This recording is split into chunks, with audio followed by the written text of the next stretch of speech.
Pikmin 4, is it a bore or does it give you something much, much more? Here we go! Welcome back to another video. The Pikmin 4 demo dropped on the Nintendo eShop and I decided to check it out. Now, if you played the first games in this series, good old Shigeru Miyamoto one day gardening in his garden, looked down, saw some ants doing things, carrying leaves places, and decided to design a game around that idea. And we've got Pikmin, all different kinds, all different colors, and they all do different things while you explore this environment. This is the fourth game. Does it feel like the last games? Is there something new? Well, I can tell you right off the bat, it is a beautiful, beautiful game, utilizing the colors and the Switch in ways I'm just still amazed at what they're able to get out of this system. It is absolutely beautiful. The animation in general and just the environments look so good on the Switch. But let's talk about the Pikmin. Let's talk about the gameplay. So there's really two parts to this demo. The first part is sort of the introduction to new players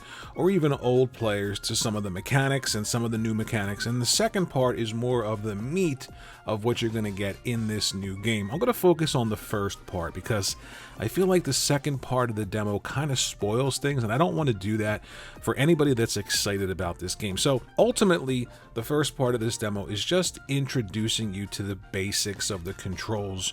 You're going to learn things like how to manipulate objects in the environment, how to command objects a la Pikmin, how to basically move, how to charge up attacks. Everything that you need to know going into the second part of this demo, and of course everything that you'll need to know going into playing the game proper. I found it to be very, very similar, but it did feel like there was a level of refinement. Of course, the graphics look much better now that it's on the Switch and this is the fourth game, but it just felt like it had that special quality to it. You know those Switch games, those Nintendo first-party games that have this magic about them? Everything sort of feels like it's perfect. The gameplay, the graphics, the sound, the use of color. Again, it just feels like it's a love letter to just classic gaming and gamers. Sitting down, playing something, having a great time with it. The mechanics are incredibly deep. That's what's great about these games. The Pikmin games, the mechanics and the gameplay are so deep. The different colored Pikmins, of course, have different abilities, and mixing and matching and figuring out how many you need versus how many you don't to accomplish things, to traverse the environments, to solve puzzles. That's what it's all about. And it was all here in this early part of the demo.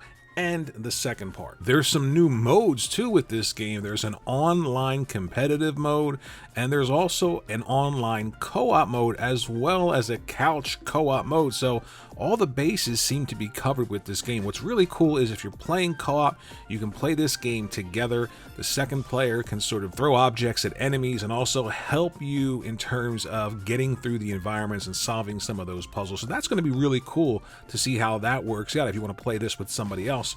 And those online competitive modes where it's about making decisions quicker than your competitor to get through a level, using the Pikmin strategically, that could be fun also. All in all, after playing the demo, I felt like, you know, this is Pikmin. This is more Pikmin. Is this going to revolutionize the series? Is this the game that brings everyone into the Pikmin world and elevates this franchise into the stratosphere when it comes to Nintendo first-party IP? Probably not, but I do think that it is a natural evolution of this series. What's great about Pikmin is that, you know, the first game launched on the GameCube wasn't really a successful system, but they were trying something new. They created a new IP and they stuck with it. They didn't just drop it when it didn't sell an amazing amount of copies. They believed in it. They refined the gameplay over time. Here we are at the fourth game, and I feel like if you're a fan of Pikmin, this is something that you're going to run out and get. If you've never tried it, I do feel like this is the game that you can jump into. New generation, the Switch is selling like crazy. More people have that system than the other two. So here's a brand new game in a series.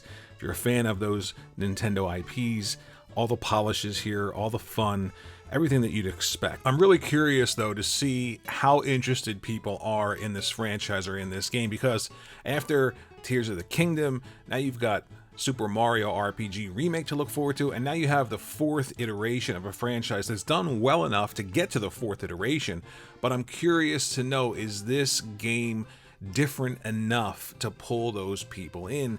And I think it's important to have different experiences, and this is very different. So when I say different enough, I mean it's just different enough maybe to sort of give people something other than what they've gotten. You got that big action adventure slash RPG in Zelda. You've got the Super Mario RPG remake coming to be excited about. There's a ton of great games still coming to the Switch in 2023, which is incredible. And a unique experience like this really speaks to the diversity and the talent and creativity that they have internally. Let me know if you're excited about Pikmin 4. Did you play the other games? I played the first one on the GameCube. I really liked it. I got what Miyamoto was trying to do. Wasn't really into the second game, the third game, but I feel like it's time to jump back into Pikmin. Let me know what you think in the comments section below. Remember to think about liking and subscribing, and I will see you all in the next video.